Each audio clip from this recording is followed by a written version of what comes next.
Indonesia, Assalamualaikum warahmatullahi wabarakatuh.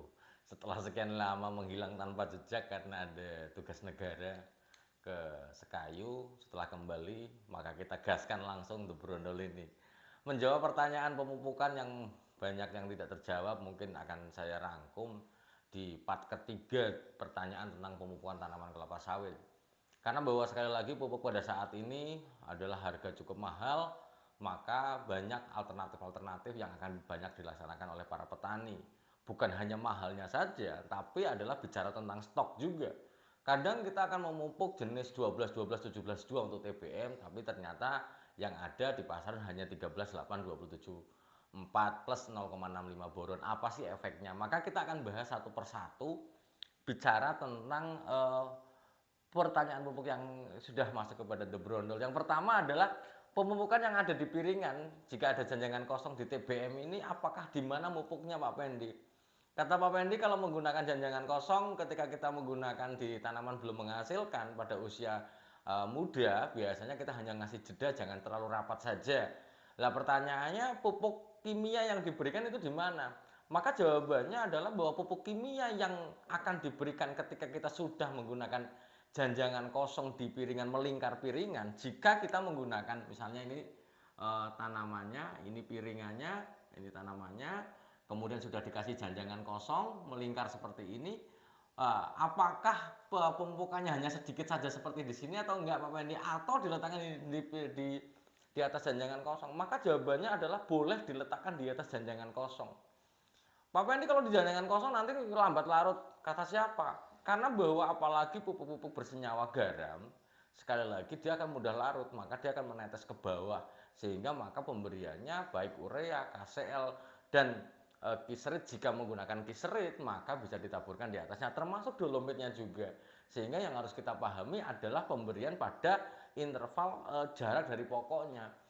Khusus untuk rock fosfat dan dolomit adalah diberikan agak keluar sedikit. Bagaimana perangsangan akar dengan menggunakan rock fosfat juga terjaga, tetap kita berikan di luar, apalagi kita menggunakan rock fosfat.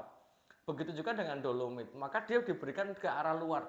Jadi tergantung diameter yang akan diberikan. Misalnya pada ketika kita menggunakan menggunakan pupuk bersenyawa garam, maka kita misalnya sampai dengan 1 meter, tapi kemudian yang ada di rock fosfat adalah berada di luarnya sini, di luar janjangan kosong sampai dengan di dalam janjangan kosong. Intinya tetap berada pada janjangan kosong. Kemudian yang kedua, Pak Pendi, ketika saya menanam di lapangan kok daunnya kurang pucat, sementara katanya ketika kita kurang tanaman terlalu pucat, ada kemungkinan bahwa kurang CU. Sekedar mengingatkan para petani semuanya, penggunaan CU atau tembaga ini biasanya hanya diperuntukkan untuk tanaman yang berada di lahan gambut saja, karena bahwa di lahan gambut memang sering kekurangan CU atau cuprum atau tembaga ini. Daun kurang pucat, malah saya pertanyakan kembali, jika di mineral maka tidak mungkin kekurangan CU. Sekali lagi, jarang sekali di dalam rekomendasi kita menggunakan CU pada daerah mineral, kecuali pada daerah gambut yang CU-nya juga terikat erat, yang tidak rilis atau bisa ketika tanaman butuh jika tidak bisa terserap, maka kita menambahkan CuSO4. Tapi di tanah mineral, daun kurang daun kuning atau terlalu kurang pekat, ada kemungkinan faktornya adalah kekurangan nitrogen. Ada juga faktor kemungkinan adalah masalah faktor pembatasnya adalah air. Sebelum kita ngomong CuSO4 di daerah mineral, yang mungkin faktor ini jarang terjadi yang ada di mineral, maka kita akan melihat dulu faktor pembatasnya apa, evaluasi penggunaan nitrogennya, berapa pupuk urea yang diberikan, kemudian faktor genangan atau faktor pembatas yang utama yaitu adalah air itu sendiri, sehingga menyebabkan daun kurang pekat atau terjadi penguningan daun, walaupun tidak menguning total tapi kuningnya kurang cantik seperti apa. Mungkin kita perlu evaluasi. Yang pertama adalah evaluasi dalam bentuk nitrogennya, misalnya kita pakai ZA atau ureanya. Kemudian kalau terlalu pekat adalah faktor pembatasnya yaitu air sendiri. Terlalu banyak air, terlalu banyak genangan juga akan menguning dan menjadi daun menjadi kurang pekat. Kemudian yang ketiga adalah pertanyaannya, Pak Pendi, saya menggunakan pupuk 13, 8, 27, 4 plus 0,65 boron kok lambat larut. Nah, ini bagus nih pertanyaannya. Sebuah informasi bagi para petani dan para planter semuanya, 13, 8, 27, 4 atau 12-12-17-2 rata-rata adalah memiliki pengikat dalam bentuk liat. Ini pengikatnya adalah liat atau clay, sehingga memang lambat larut. Namun beberapa produk yang kemarin kita contohkan sendiri 12-12-17-2 miliknya Saprotan mudah hancur. Namun ada beberapa memang produk NPK 13.8 atau 13.6-2074 ini memang tidak mudah hancur, ya ada. Maka sangat tergantung dari bahan pembawa yang digunakan. Namun secara keseluruhan 13.8-2074 atau 12-12-17 memang tidak larut sempurna.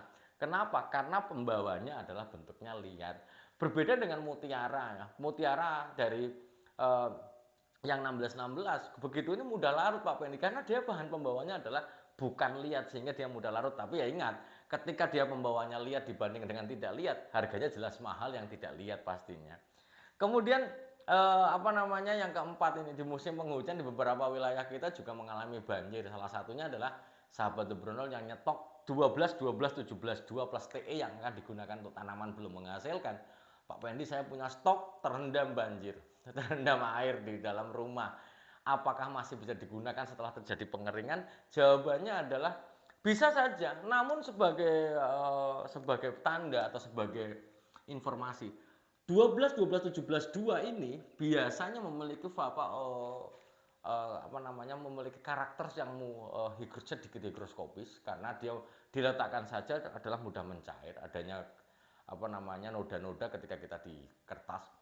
Apalagi dia terendam air ataupun misalnya kena air, maka ke 12-12-17-2 yang mungkin terjadi adalah pengurangan kadar, khususnya adalah 12% dari nitrogen ini. Ini akan mengurangi, faktor pertama yang akan mengalami pengurangan ketika dia terendam air. Kalau bisa digunakan ya tetap bisa digunakan, namun kadarnya pasti akan berkurang.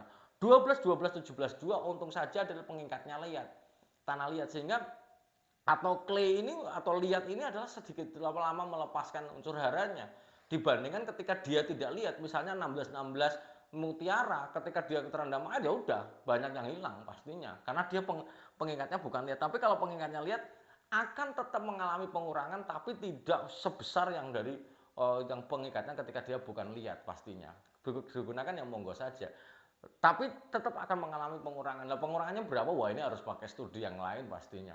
Kemudian yang kelima, rekomendasi TBM itu menggunakan 12-12-17-2 yang seperti Pak Pendi sampaikan. Bagaimana kalau stok saya itu nggak ada? Lah ini yang tadi saya terangkan. Beberapa daerah memang untuk mendapatkan 12-12-17-2 itu kok susah sekali Pak Pendi. Bagaimana kalau saya langsung menggunakan 13-8-20-74 plus 0,65 boron ini? Ketika ini adalah digunakan rekomendasi untuk tanaman yang sudah menghasilkan Pak Pendi. Apakah boleh? Jawabannya boleh saja, namun harus ingat bahwa di dalam tanaman belum menghasilkan ini, titik tumpu kita adalah di vegetatifnya. Perkembangan vegetatifnya ditunjang oleh oleh penyebaran akar yang cukup signifikan, sehingga kita tetap tanpa meninggalkan nitrogennya oke, fosfornya oke, 12%. Sementara kalau kita menggunakan 13-8-20-74 hanya 8% saja. Sementara yang selanjutnya, Papa ini ada 17% bahwa 17% yang digunakan untuk rekomendasi juga besar juga kaliumnya. Tapi ingat, kita tidak meninggalkan vegetatifnya dan meninggalkan penyebaran akarnya yang merangsang akarnya supaya lebih lebar lagi pergerakan akarnya. Ketika kita menggunakan 13-8-20-74 ini ya boleh-boleh saja, tapi fosfornya kurang dan kaliumnya yang besar, saya kira sangat kita buang-buang banyak ini bukan mubazir ya, saya bilang 27% terlalu besar untuk tanaman belum menghasilkan. Efeknya nanti terjadi pembungaan dini, padahal di tanaman belum menghasilkan 0 sampai 1 tahun kita 0 sampai di tanaman 0 1 tahun sambil kita menunggu pembungaan yang sesuai, kita berharap bahwa tanaman kita memiliki fisik yang bongsor. Ketika hanya 8% saja yang 8% P2O5 yang ada di 13-8-20-74 ini akan kurang merangsang, walaupun bedanya sih tidak signifikan ya, hanya 4% P2O5. Tapi kalau bisa diusahakan tetap menggunakan 12-12-17-2 dibanding kalau kita menggunakan rekomendasi 13-8-20-74 yang direkomendasikan untuk tanaman yang sudah panen. Seperti itu. Kalau bisa sih pakai ini, tapi kalau pakai ini bisa saja, nggak ada masalah. Itu. Jadi nggak ada masalah sebenarnya secara signifikan, tapi direkomendasikan ini supaya jangan terlalu merangsang pembungaan, tapi kita bertumpu pada fisiknya atau vegetatifnya, bentuk bonggolnya yang besar, pelepahnya yang berkembang dengan sangat baik. Walaupun di sini 13%, tapi pospornya kurang, yaitu pospornya hanya 8% saja. Sementara di 12 pospa atau P2O5-nya adalah 12%. Kemudian yang terakhir, Pak Penny ini mungkin sangat gencar ya di dalam pupuk kimia yang cukup mahal kali ini. Banyak para petani ingin menggunakan pupuk organik yang berasal dari kotoran hewan. Bagaimana Pak Penny kalau saya menggunakan, salah satu yang pertanyaannya, ini adalah tanamannya masih di media tanam di pembibitan. Boleh enggak kalau saya menggunakan kotoran kambing untuk kita gunakan untuk tanaman untuk media tanam kecambah? Sarannya The Brondol kepada para petani, gunakanlah pupuk organik yang sudah matang.